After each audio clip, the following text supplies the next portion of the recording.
नमस्कार. Share market Marathi या YouTube चॅनलवर आपल्या सर्वांचं हार्दिक स्वागत. आजच्या व्हिडिओमध्ये आपण शुक्रवार दिनांक 12 जुलै 2024 साठीचं इंडेक्स व स्टॉकचं विश्लेषण बघणार आहोत. मात्र या विश्लेषणाला सुरुवात करण्यापूर्वी आपल्या सर्वांना एक नम्र सूचना आहे, ती म्हणजे या व्हिडिओच्या डिस्क्रिप्शनमध्ये आपण शेअर मार्केट मराठीच्या व्हॉट्सअप, टेलिग्राम आणि फेसबुक ग्रुपच्या लिंक दिलेल्या आहेत. तुम्ही ते ग्रुप जॉईन करू शकता. त्याचसोबत आपण तिथे शेअर मार्केट मराठीच्या वेबसाईटची लिंक सुद्धा उपलब्ध करून दिलेली आहे. आपण आपल्या वेबसाईटला अवश्य भेट द्या. या महत्त्वाच्या सूचनेनंतर आता आपण आपल्या मूळ विषयाकडे परत जाऊया आणि आज गुरुवारी इंडेक्समध्ये कशाप्रकारे मूव्हमेंट झाली व उद्या शुक्रवारी कशाप्रकारे होऊ शकते याचं विश्लेषण करण्यासाठी डायरेक्टली जाऊया चार्टवर. आणि इथे मी बँक निफ्टीचा 15 मिनिटाचा चार्ट ओपन केलेला आहे. आपण बघू शकतो की आज आपल्याला बँक निफ्टीमध्ये गॅप अप ओपनिंग बघायला मिळालं. गॅप अप ओपनिंग झाल्यानंतर आपल्याला अशी एक परिस्थिती निर्माण झाली की शॉर्ट कव्हरिंग येतं की काय, कारण काल जे सेलिंग झालं होतं त्यानंतर आज आपल्याला शॉर्ट कव्हरिंगची शक्यता निर्माण झाली होती. मात्र पहिल्या 15 मिनिटातच आपल्याला लक्षात आलं की सेलिंग कंटिन्यू होतंय आणि गॅप अप जरी ओपन झालेलं असलं तरी ती गॅप पहिल्या 15 मिनिटातच भरली गेली. त्यानंतर पुढच्या अर्ध्या तासात जर तुम्ही बघितलं तर तुमच्या लक्षात येईल की दोन्ही बाजूनं प्रयत्न झाले की मार्केटमध्ये खाली जाण्याचाही प्रयत्न झाला, वर जाण्याचाही प्रयत्न झाला आणि शेवटी एक तास जसा पूर्ण होत आला, चौथी कॅन्डल जी आहे आपल्याला लक्षात येईल की ही शूटिंग स्टार कॅन्डल बनली आहे. आता काल मी जसं सांगितलं होतं, आपल्याला काय असतं की मार्केट वेगवेगळ्या प्रकारे हिंट देण्याचा प्रयत्न करत असतो आणि त्या हिंट ज्या असतात त्या आपल्याला ओळखायच्या असतात. आता इथे तर आपल्याला clear cut shooting star pattern दिसला.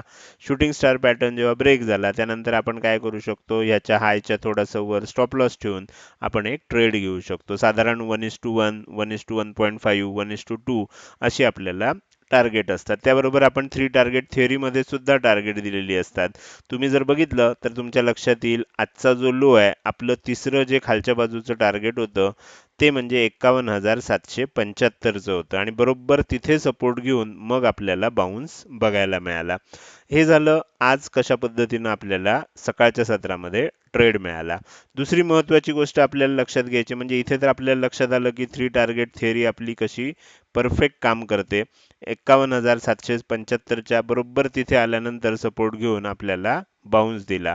आता त्याबरोबरच जे सदस्य नियमित व्हिडिओ बघतात त्यांना ही गोष्ट पण माहिती असेल की मागचे 2-3 दिवसापूर्वी ज्या वेळेला मार्केट एका रेंजमध्ये ट्रेड करत होतं, ती रेंज कोणती होती? खालच्या बाजूला जर तुम्ही बघितलं तर तुमच्या लक्षात येईल ती रेंज साधारणपणे 52,300च्या आसपास खालची लेवल होती आणि 52,700च्या आसपास वरची लेवल होती. आणि सलग 2 दिवस आपल्याला इथे लक्षात येईल की पहिले 2 दिवस झाल्यानंतर तिसऱ्या दिवशी सुद्धा ज्या वेळेला ह्याच रेंजमध्ये ट्रेड झाला, तर ह्या 2 दिवसामध्ये मी आणि ह्या सलग तिन्ही दिवशी मी सांगत होतो की मार्केट ज्या दिशेनं ब्रेकआउट करेल, समजा वरच्या दिशेनं ब्रेकआउट केलं किंवा खालच्या दिशेनं ब्रेकआउट केलं तरी सुद्धा ह्या रेंजमध्ये जेवढं लेवल आहे, या रेंजमध्ये जेवढा डिफरन्स आहे, खाली आपण बघितलं 52,300 वर 52,700 म्हणजे 400 पॉईंटचा डिफरन्स आहे. वरच्या बाजूला ब्रेकआउट आलं तर 53,100, 400 पॉईंट इथून वर 53,100 ही लेवल येऊ शकते किंवा इथून 400 पॉईंट खाली म्हणजे 51,900 ही लेवल येऊ शकते. तर आपल्याला आज बघितलं तर ती 51,900 अगदी 51,800 पर्यंत सुद्धा खाली गेलं होतं. म्हणजे अतिशय परफेक्ट पद्धतीनं आपल्याला टार्गेट आलं आणि मी जे तुम्हाला सांगत होतो की जेव्हा असं रेंजमध्ये अडकतं त्यानंतर ज्या दिशेनं ब्रेकआउट मिळतो त्या दिशेनं आपल्याला त्या रेंज एवढं तरी टार्गेट मिनिमम बघायला मिळतं. तर ते सुद्धा आपल्याला इथे लक्षात आलं असेल. म्हणजे मार्केटमध्ये आपल्याला अनेकांचा प्रश्न असतो की सर ट्रेड कसा घ्यायचा? तर ट्रेड घेण्याची काही एकच सिस्टीम नाही आहे. आपल्याला वेगवेगळ्या वेळेला वेगवेगळ्या प्रकारे मार्केटमध्ये अशा हिंट मिळत असतात आणि असे जे ठोकताळे असतात ते घेऊनच आपल्याला मार्केटमध्ये ट्रेड करावा लागतो. म्हणजे आज जे दिसलं उद्या वेगळंच दिसणार, परवा आणि वेगळंच दिसणार. पण जेव्हा तुम्ही असं सातत्यानं एक 3 महिने 6 महिने जेव्हा प्रॅक्टिस करता त्यानंतर मग जवळ-जवळ जेवढे पॅटर्न्स आहेत तुम्हाला ऑटोमॅटिकली काय व्हायला लागतात, लक्षात यायला लागतात आणि प्रत्येक जेव्हा संधी मिळते त्यावेळेला ट्रेड करायचा असतो. काही वेळेला काय होईल, काही वेळेला आपल्याला दिलेल्या संधीमध्ये आपल्याला त्याचं टार्गेट मिळेल, कधी-कधी स्टॉप लॉस हिट होईल. पण सातत्य ठेवलं तरच आपल्याला सक्सेस मिळू शकतो. आपण अधूनमधून जर ट्रेड करत राहिलो तर आपल्याला फेल्युअर मिळण्याची शक्यताच जास्त असते. तर हे झालं आज दिवसभरामध्ये बँक निफ्टीमध्ये कशा प्रकारे मूव्हमेंट झाली. आता उद्यासाठीचं जेव्हा आपण विश्लेषण करणार आहोत त्यावेळेला आपल्याला इथे वरच्या बाजूला जी इम्पॉर्टंट लेवल आहे 52,350 ही इम्पॉर्टंट लेवल आपल्याला लक्षात ठेवायची आहे. खालच्या बाजूला 52,125 ही इम्पॉर्टंट लेवल आहे. आता ह्या ज्या दोन इम्पॉर्टंट लेवल आहेत खालच्या बाजूला 52,125 वरच्या बाजूला 52,350 मार्केटमध्ये जर फ्लॅट ओपन झालं आणि 52,350 ही लेवल पुन्हा एकदा ब्रेक झाली तर काय होईल, मग मात्र आणखीन एकदा शॉर्ट कव्हरिंग आपल्याला बघायला मिळू शकतं. 52,450 52,550 आणि 52,650 म्हणजे परत आपल्याला त्या 2-3 दिवसाच्या रेंजमध्ये आपण पुन्हा प्रवेश करू शकतो. तर ते आपल्याला होण्याची शक्यता आता दिसते जर वरच्या बाजूला ब्रेकआउट दिलं तर. जर समजा इथे ओपन झालं आणि खाली यायला लागलं तर खाली येत असताना आपल्याला काय बघायचं आहे की 52,125 च्या खाली टिकतंय का. जर 52,125 च्या खाली टिकायला लागलं तर मात्र पुन्हा एकदा सेलिंग कंटिन्यू होऊ शकतं आणि 52,125 च्या खाली 52,025, 51,925 आणि 51,825 अशी 3 टार्गेट आपल्याला खालच्या बाजूला सुद्धा बघायला मिळू शकतात. तर हे झालं बँक निफ्टीमध्ये ओपनिंग कुठे होतंय. जर समजा गॅप अप ओपन झालं, गॅप अप ओपन होऊन 52,350 च्या वर ओपन झालं तर काय होऊ शकतं, ओपनिंग नंतर काय होणार, लगेच एकदा सेलिंग येऊ शकतं. या एरियामध्ये मग सपोर्ट घेतला जाऊ शकतो आणि जो बाउन्स येईल त्यानंतर मग काय होईल, म्हणजे पहिल्यांदा खालच्या बाजूला आलं त्यानंतर एक बाउन्स आला तर ह्या बाउन्स नंतर मग जी काय प्राइस ऍक्शन होईल त्याच्यावर आपल्याला बऱ्याच गोष्टी अवलंबून असणार. समजा ह्या प्राइस ऍक्शन मध्ये इथे ओपनिंगला बनलेला जो हाय असेल तो जर समजा वरच्या दिशेनं ब्रेकआउट झाला तर मग तेजी कंटिन्यू होऊ शकते. पण जर बाउन्स आल्यानंतर पुन्हा खाली जायला लागलं आणि सुरुवातीला बनलेला जो काही लो असेल तो खालच्या दिशेनं ब्रेकडाऊन झाला मग मात्र सेलिंग कंटिन्यू होऊ शकतं. तर ह्या असे जे काही ठोकताळे असतात हे आपल्याला लक्षात ठेवून त्याच्या आधारे आपल्याला ट्रेड करायचा असतो. जिथे संधी मिळेल आणि असं परफेक्ट कॉम्बिनेशन जाईल, जसं आता इथे आपल्याला एक क्लिअर कट मिळालं होतं, शूटिंग स्टार पॅटर्न झालाय, लो ब्रेक झाल्यानंतर आपण ट्रेड घेऊ शकतो. तसं दिसल्याशिवाय आपल्याला अधेमध्ये त्याच्यामध्ये एंट्री करायची नसते. तर हे झालं आपल्याला बँक निफ्टीचं अतिशय विस्तृत असं विश्लेषण. आता आपण पुढे जाऊया आणि निफ्टीमध्ये आज कशा प्रकारे मूव्हमेंट झाली व येणाऱ्या काळात कशा प्रकारे होऊ शकते हे समजून घेण्यासाठी निफ्टी 50चा 15 मिनिटाचा चार्ट मी इथे ओपन केलेला आहे. झूम लेवल थोडे आपण ऍडजस्ट करून घेऊया म्हणजे आपल्याला सर्व लेवल जे आहेत या व्यवस्थित दिसू शकतील. आता इथे त्याच पद्धतीनं आपल्याला बघायला मिळालं, गॅप अप ओपन झालं, ओपनिंग नंतर सेलिंग झालं, सेलिंग नंतर थोडंसं वर यायचा प्रयत्न झाला, परत खाली गेलं, असं करत करत मग पुन्हा तेजी आपल्याला बघायला मिळाली. आता तुम्ही जर इथे काळजीपूर्वक बघितलं तर तुमच्या एक गोष्ट लक्षात येईल, ती म्हणजे इथे काय होतंय, हळूहळू हळू आपण जर एक ट्रेंड लाईन काढायचा प्रयत्न केला तर ती हळूहळू वरच्या दिशेनं जाते. इकडून बघितलं तर आपल्याला लक्षात येईल की इथून आपल्याला एक खालच्या दिशेने येते, म्हणजे आता व्होलॅटिलिटी हळूहळू हळू कमी होताना दिसते. आता हे जेव्हा असं कॉम्प्रेशन झोन असतो त्यावेळेला काय होतं, ज्या वेळेला ह्या झोनमधनं आपण बाहेर पडणार त्यावेळेला पुन्हा एकदा मोठी मुवमेंट आपल्याला बघायला मिळू शकते. तर इथे आपल्याला हा असा हळूहळू म्हणजे एक ट्रायंगल पॅटर्न तयार होताना बघायला मिळतोय.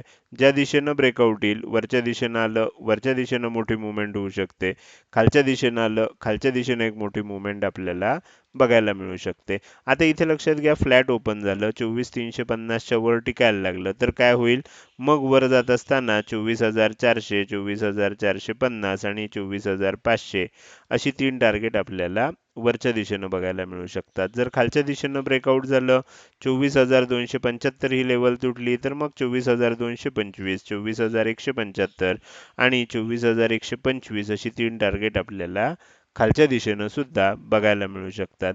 तर हे झालं बँक निफ्टी आणि निफ्टीचं विश्लेषण. आता उरलेले जे दोन इंडेक्स आहेत ज्याच्यामध्ये मी सगळ्यात पहिल्यांदा फिन निफ्टीचा चार्ट ओपन करतोय, हा चार्ट मी तुम्हाला फक्त दाखवणार आहे. तुम्हाला पाहिजे असेल तर तुम्ही काय करू शकता, याचा स्क्रीनशॉट काढून घेऊ शकता आणि ज्या पद्धतीनं आपण निफ्टी आणि बँक निफ्टीचं विश्लेषण केलं त्याच पद्धतीनं तुम्ही ह्या चार्टचं सुद्धा विश्लेषण करू शकता.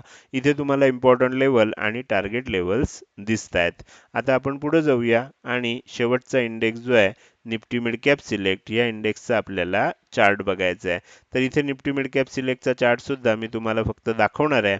तुम्ही काय करू शकता, ह्या चार्टच्या आधारे तुम्ही तुमचं विश्लेषण तयार करू शकता आणि त्यानुसार जर तुम्हाला ट्रेडिंग वगैरे करायचं असेल तर तो निर्णय तुम्ही घेऊ शकता.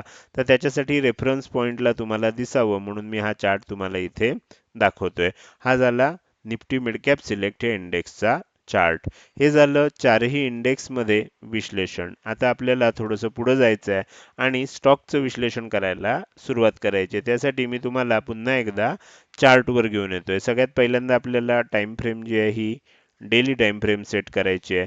त्यानंतर मी तुमच्यासाठी जे काही स्टॉक काढलेत ते स्टॉक मी तुम्हाला एकत्र केलेले आहेत आणि आपण आता बघायला सुरुवात करूया. सगळ्यात पहिला जो स्टॉक आहे हा आहे ONGC.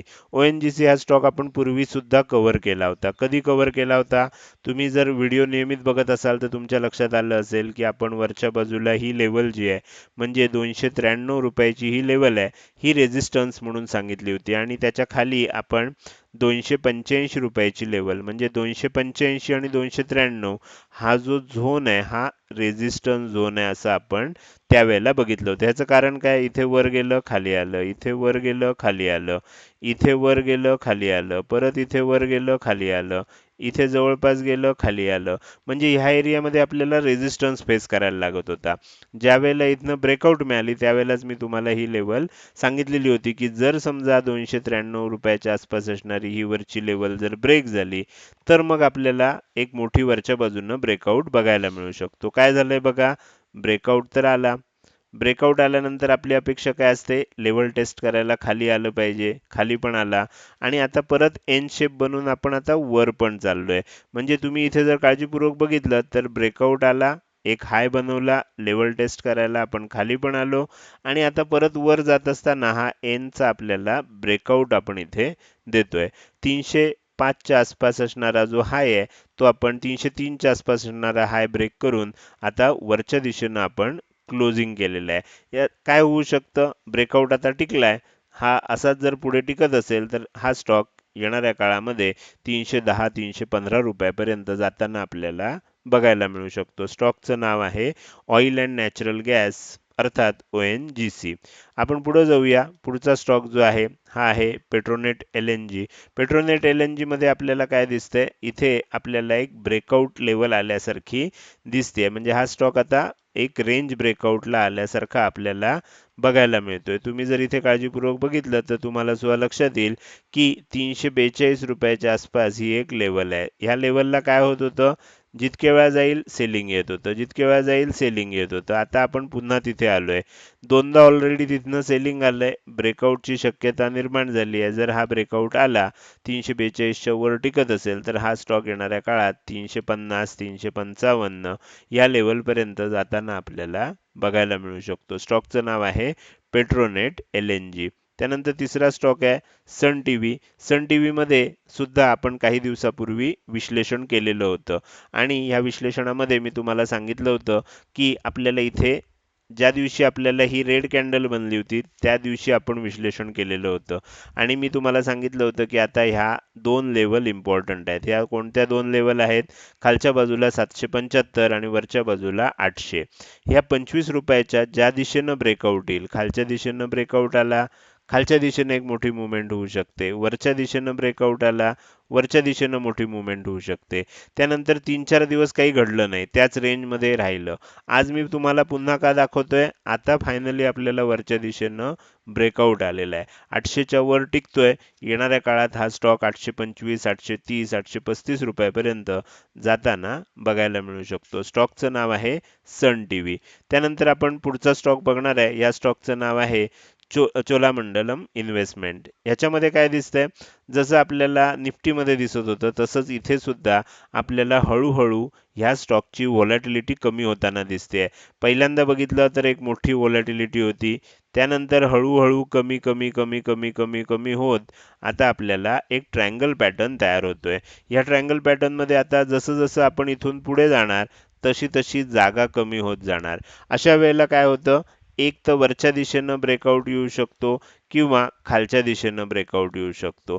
ज्या दिशेनं ब्रेकआउट येईल त्या दिशेने एक मोठी मूव्हमेंट घडण्याची शक्यता असते. हे दिसतंय ज्या पद्धतीनं हा इथे एक पोल तयार झाला होता आणि हा एक फ्लॅग टाइप तयार झालाय. तर पोल अँड फ्लॅग पॅटर्न सुद्धा तयार झालेला दिसतोय. एक ट्रायंगल पॅटर्न तयार झालेला दिसतोय. ह्याच्यामध्ये वरच्या दिशेनं जेव्हा ब्रेकआउट होईल, वरच्या दिशेनं ब्रेकआउट होण्याची शक्यता जास्त असते. अर्थात गॅरंटी काही नाही. जर वरच्या दिशेनं ब्रेकआउट झाला तर वरच्या दिशेनं जात असताना पुन्हा एकदा 1475च्या आसपास बनलेला जो हाय आहे तिथपर्यंत आपल्याला हा स्टॉक जाताना दिसू शकतो. काही कारणानं खालच्या दिशेनं जर ब्रेकआउट आला आणि 1394 किंवा 1395च्या खाली टिकत असेल तर मग काय होऊ शकतं, हा स्टॉकमध्ये 1350 1352 पर्यंत हा स्टॉक खाली येताना सुद्धा बघायला मिळू शकतो.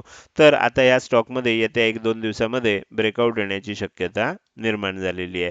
तर हे झालं इंडेक्स बरोबरच स्टॉकचं विश्लेषण. हे विश्लेषण तुम्हाला कसं वाटलं? जर हे विश्लेषण तुम्हाला आवडलं असेल तर नक्कीच तुम्ही या व्हिडिओला एक लाईक करू शकता आणि कसं वाटलं हे कमेंट सेक्शनमध्ये टाईप करून सांगायला अजिबात विसरू नका. लक्षात ठेवा, तुमची एक लाईक आणि एक चांगली कमेंट हीच माझ्यासाठी प्रेरणा असते, ज्याच्या सहाय्यानं रोजच्या रोज हे विश्लेषणाचे व्हिडिओ मी बनवत असतो. त्यामुळे व्हिडिओ आवडला असेल तर लगेचच लाईक करत जा. कसा वाटतोय, काही सूचना असतील तर त्या कमेंट सेक्शनमध्ये अवश्य टाईप करून कळवा. त्याचसोबत हा व्हिडिओ तुम्ही अजूनपर्यंत बघताय आणि अजूनही जर तुम्ही शेअर मार्केट मराठी आपल्या यूट्यूब चॅनलला सबस्क्राईब केलं नसेल तर कृपया सबस्क्राईब करा आणि शेजारी असणाऱ्या बेल आयकॉनला क्लिक करून ऑल असं नोटिफिकेशन निवडा. म्हणजे इथून पुढे रोजच्या रोज येणारे हे विश्लेषणाचे व्हिडिओ मी अपलोड केल्या केल्या तुम्हाला विनाविलंब बघता येतील. आजच्या व्हिडिओमध्ये मी इथेच आपली रजा घेतोय. धन्यवाद.